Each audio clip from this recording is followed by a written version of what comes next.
либоси миллӣ яке аз нишонаҳои асосии фарҳангу тамаддун, таҷассумгари расму оин, нишони зебоипарастӣ ва ифтихори миллатҳои мухталифи дунё ба ҳисоб меравад. Либоси миллӣ ёдгоре аз гузаштагон буда, аз давраҳои қадим то ба имрӯз зебоӣ ва назокату нафисии худро гум накардааст ва минбаъд низ аз байн нахоҳад рафт. Таърих гувоҳ аст, ки занону модарони шарафманди тоҷик дар ҳама давру замон постдори оину анъанаҳои муқаддаси миллат буда, дар ҳифз ва нигаҳдошти фарҳанги аҷдодӣ мавқеъи назаррас доранд. дар шаҳри Кӯлоб фестивали вилоятӣ таҳти унвони либоси миллӣ осори тамаддуни ҷаҳон баргузор гардид, ки занону бонувони минтақаи Кӯлоб дар хиёбони Исмоили Сомонӣ аз матоъҳои миллӣ либосҳоро бо тарҳи тоҷикӣ дузонида ба бар карданд ва роҳпаймоӣ намуданд. дар ин роҳпаймоӣ тарбиятгирандагони муассисаҳои томактабӣ бо либосҳои чакану атласу адрас нахуст гузаштанд ва омӯзгорону донишҷӯёни донишгоҳи давлатии Кӯлоб ба номи Абу Абдуллоҳ Рӯдакӣ зиннатдиҳандаи роҳпаймоӣ шуданд. омӯзгорону донишҷӯёни донишкадаи технология ва менеҷменти инноватсионӣ, коллеҷҳои омӯзгорию тиббии шаҳри Кӯлоб ва кормандони соҳаҳои маорифу тандурустӣ, фарҳанг, занону бонувони ҷамоатҳои деҳот пай ҳам бо либосҳои гуногун ранг роҳпаймоӣ карданд. мо модарони тоҷик ифтихор дорем, ки соҳиби либоси миллӣ ҳастем. ин либоспӯширо мо аз модарон ва бибиҳои худ омӯхтем ва мехоҳем, ки ин анъанаро фарзандони мо ҳам идома диҳанд. чакан яке аз либосҳои миллии халқи тоҷик, махсусан либоси миллии халқи минтақаи Кӯлоб ба ҳисоб меравад. мо бонувони Кӯлоб шаҳри бостонӣ фахразон дорем, ки имрӯз чакани мо ҷаҳонӣ шудааст. дар ҳар як ҷашну маросимҳо мо онро ба бар менамоем. ҳифз ва эҳтиром гузоштан ба либоси миллии тоҷикона, ки як ҷузъи фарҳанги миллӣ маҳсуб меёбад, барои ҳар як зан бонуи тоҷик шарт ва зарур аст.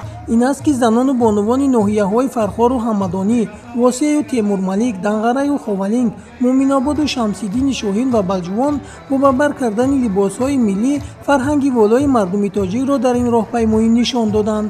мо тоҷикон вобаста ба ҳар як ҷашну маросим дорои либоси хоси худ ҳастем. ба барнамудани либоси миллии тоҷикӣ зиннатбахши ҳар зану модари тоҷик аст.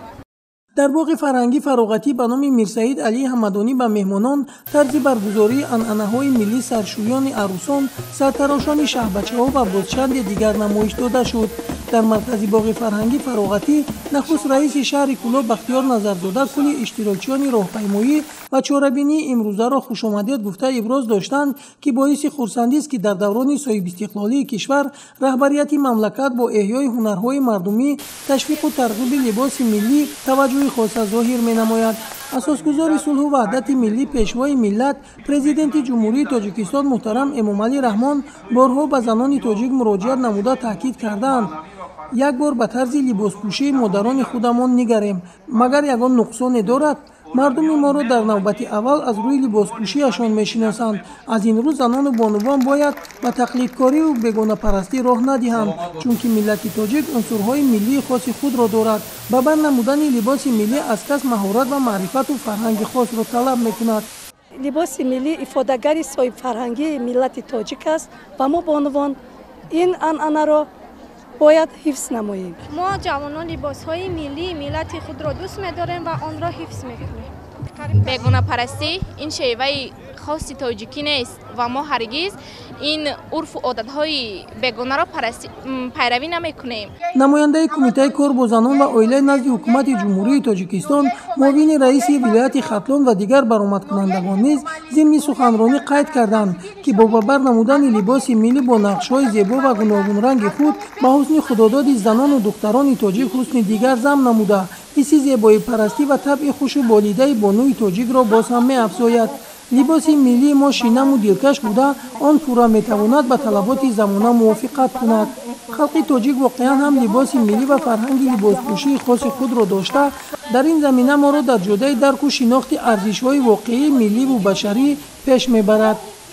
дар ҳолати тантанавӣ ба иштирокчиёни фаъоли чорабинӣ сипоснома ва тӯҳфаҳои раиси вилояти Хатлон супорида шуд.